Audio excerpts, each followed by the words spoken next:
There's a movie called Wednesday's Child.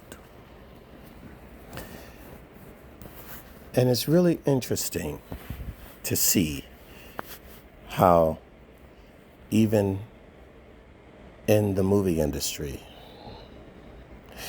humans were exposed to faith because during the Great Depression era, when movies were being pumped out like potato chips to inspire and to encourage and uplift the population, there's nothing like a good story.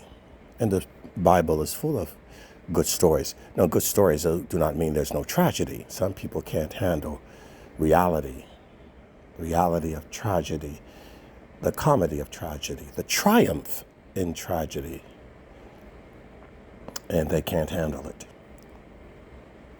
So there are people who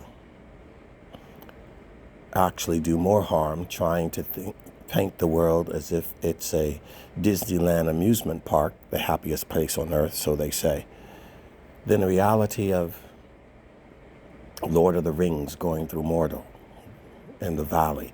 Yea, though I walk through the valley of death, thou art with me. Thy rod and thy staff, they comfort me. One of the things about God, he does not hide the reality of life in order to protect your emotions or your feelings. In fact, it does the opposite. He makes you face it. It doesn't make you turn your head because you can't face truth or you can't face reality. You refuse to look at the hurt and the pain because it's about you, your emotions, your feelings. You have people, I can't handle it. You remember that movie? You don't want the truth. You can't handle the truth. And he tells them the truth. The truth, many times people withhold from you. They shouldn't, but they do. Either because you say, don't tell me, I don't want to know anything. That's your stubbornness and rebellion. Or it's because you refuse to see your daughter cry, the 10th Street Angel movie. Or she wants to think everybody's her friend, and you don't want to let her know that they're not. The lie divides. Always lies divide. And in the movie Wednesday's Child, you see what happens in division. Remember, the devil is the accuser, the divider. Divide and conquer. And where does he do that first? Left brain, right brain. He starts with you. A double-minded man's unstable in all his ways, meaning he's divided, can't make up your mind to love God or hate him. Choose you this day whom you're going to serve. You want to serve the devil? Go do it. Divide. You're divided in yourself. And when you're divided in yourself, divided against what you want to do, what you should do, what you ought to do, whether you want to obey or not, when you are divided, then you go and you divide other things. That's what happens. That's how nations go out to conquer other nations. They are divided in themselves. And for all of the wars that America fights and all our weaponry, we are no better off because we are a nation divided within ourselves. Major divisions. And you see it in relationships, friendships. You see it in businesses. You obviously see it in marriages. And you see it in families amongst your brothers and sisters. The devil knew to divide, to separate, to come in between man and God. How could he do that? I'll come between the man and the woman first. Because the man and God is too strong a bond. How do you come between a man and God? That's too strong. You had to come between a man and something else to get to him. See, a man that puts God first, nobody can come in between that. Job found that out when his wife said, curse God and die. David found it out when he danced before God and was wild, and his wife from the balcony starts to mock him. You're embarrassing me. Well, it's not about you. And it's funny when you serve the Lord, many people, your disciples, your children, your wife, your husband, all kinds of people, they think that they can come between you and God. because they have set themselves up as God. Cain killed his brother. Divide and conquer. Joseph's brothers threw him in a pit. Divide and conquer. I talked to a man the other day who God has saved miraculously, who he had humbly submitted himself to God when he was in prison. And what was his motivation? Fight, fight, fight. Everybody wants to fight, but fight the good fight of the faith. It's not with violence. The kingdom of God suffered violence, and the violence take it by force. Hamas, violence. Gandhi, man of peace. Martin Luther King, man of peace. Malcolm X, violence. There are those that seek revolution by violence. There are those that seek it by peace. Peace. The greatest weapon against your enemy is not kung fu or karate. It's conflict resolution, arbitration, negotiation, de-escalation. Peace is the greatest warrior that ever walks the earth. A man that brings people together. I've come to reconcile the child to the father, to bring them together, not to bring a wedge. Everyone is looking to fight, to protest, but not to testify. We overcome by the words of our testimony. Blessed are the peacemakers, not the peace breakers. And many of you cause all kinds of problems and chaos. Your words, your emotions, your activities, your actions, you divide. You don't go to heal, you don't go to solve. That was the problem in 10th Street, Angel movie. It was purpose. Steve had a purpose. It wasn't the woman that was going to keep him in the town. It wasn't himself. It was purpose. He needed a purpose. You need to do something, help somebody, heal something. And when he found purpose, it kept him. Realizing that the change was the change within, he needed to devote himself to something other than himself. And he saw what was happening when a man walks in the shop to sell his violin. He couldn't take it. He decided he was going to do something, but then you choose the wrong action to help.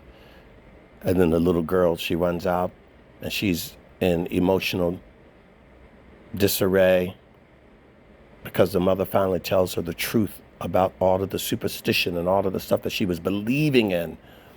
She wanted to believe, but she was taught the wrong way. She wanted to believe from the ones that she trusted and loved, but they kept telling her. See, sometimes people don't want the truth. They want to be lied to. And that's what destroys them. That's what will kill them. All of these superstitious stories that they started telling their children didn't realize they were actually hurting that little angel. They were destroying her faith because one day she would find out you were just telling me stories. You didn't tell me the truth. Why didn't you tell me the truth? And they couldn't even explain to her properly why they were telling that truth. But she had put so much of her life onto it, put a mouse in a box to get money because she wanted to do good for somebody else. Now think about that. That movie was about how can I help somebody else? Somebody else needs something. Steve's got to buy a cab. He needs $2,000. That's interesting in that movie. It's kind of what I needed or need. And it was interesting. $2,000. And she thought that she could catch mice. She went into a business, not for herself, not for her skates that she wanted, but for something that someone else needed. And then you see each character begins to give up what they possess to help somebody else. The father, I'm going to sell this precious instrument to help my daughter. Steve, the criminal. I'll just go. I'll risk it all. I'll risk going back to jail. I'll do whatever. I want to help this family. I want to help that girl. You see, each one needed purpose. They needed purpose.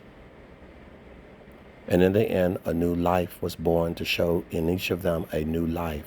The purpose was, how do we come together? Not on Wednesday, child. It was division. And the little boy was not enough to keep them together. It was all, I want to be happy. What do you mean you want to be happy? You have a child. Is that not happiness? You have a husband that loves you. That's not happiness. She was divided from the beginning. Never really wanted to be in a marriage. And worse than that, didn't want the child. And the child heard that. And she realizes in the end, my decisions have a reciprocal effect. She went with the man, but she couldn't even be happy with the man. Why? Because your conscience guilt. The father just wanted to be a father, wanted to be a husband, and was content with his life.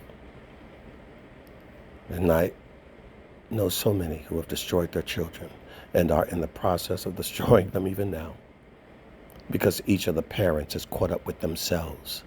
They can't look beyond themselves to see the purpose, and other things have come in to rob them of that. See, once you go down that path, then the devil will help you stay on that path. So here comes the addictions and the drugs and all kinds of other things. Remember, the mind does not get better, it gets worse. Toxicity increases, it does not decrease, particularly when you're doing things and carrying on behaviors that continue to add and accrue and compound that rebellion, that stubbornness, that violence, that division, that chaos. Meaning, the longer you go down that path, the more likely you're going to stay on it and you're going to die in it. And that is why repentance is always encouraged. When you hear it, you better turn. Why? Do you not realize the longer you stay in darkness, the longer you stay in rebellion, the longer you stay in yourself, and in between the chaos of your own mind and the devil's influence, the longer you do not resist evil, it tells you to resist it. Not say, well, it's too hard, it's not easy, therefore I'll just, no, it tells you to resist it. You're supposed to fight the good fight of faith. Resist it.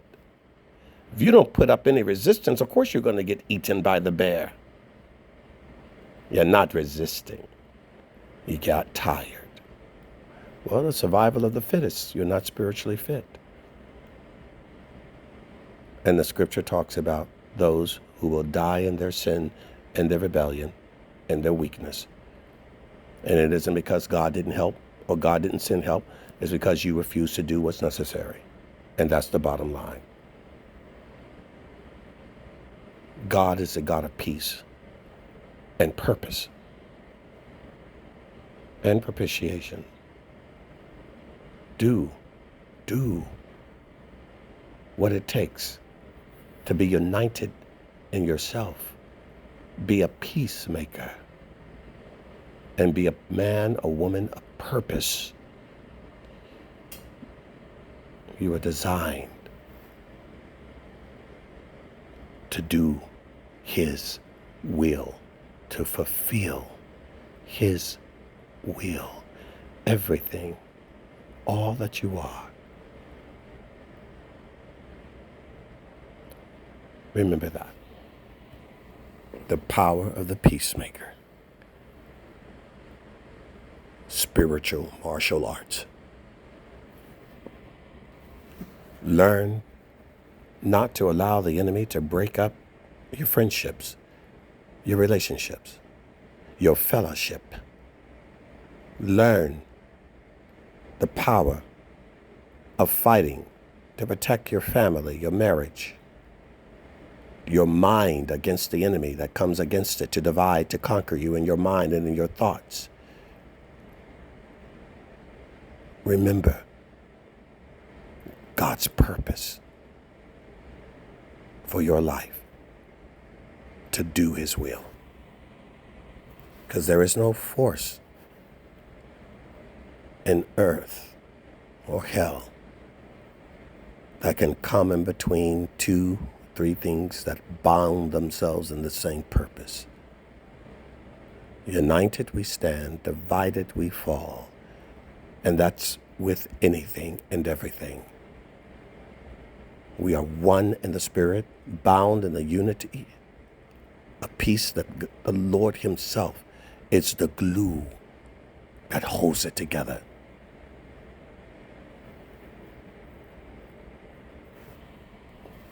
He said in James, why do you fight?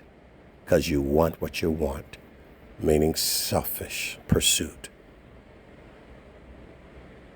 Want what God wants, and look what you can do to help someone else. Put your children first. Start living your life for the purpose of God's kingdom, of his work. Come out of yourselves and into the realm of his glory, his praise, his love. And you'll stop pursuing the satisfaction of yourself. You'll have more joy seeing someone else eat than you. You'll have more joy seeing someone else laugh than you. You'll have more joy seeing someone else healthy and being healed than yourself. You'll have more joy seeing someone else prosper and have money than you. It's what happens when you are filled with the Spirit. You're putting the other one first, not you. You're willing to sacrifice even yourself. Every mother and father, when they come to the spiritual revelation, it changes the dynamic. It removes the cancer of self in the brain and in the heart, and it fills you with the light and glory of God that puts a skip in your step and a song in your voice and power in your hands and feet to do it. Remember that. Pon Dios primero.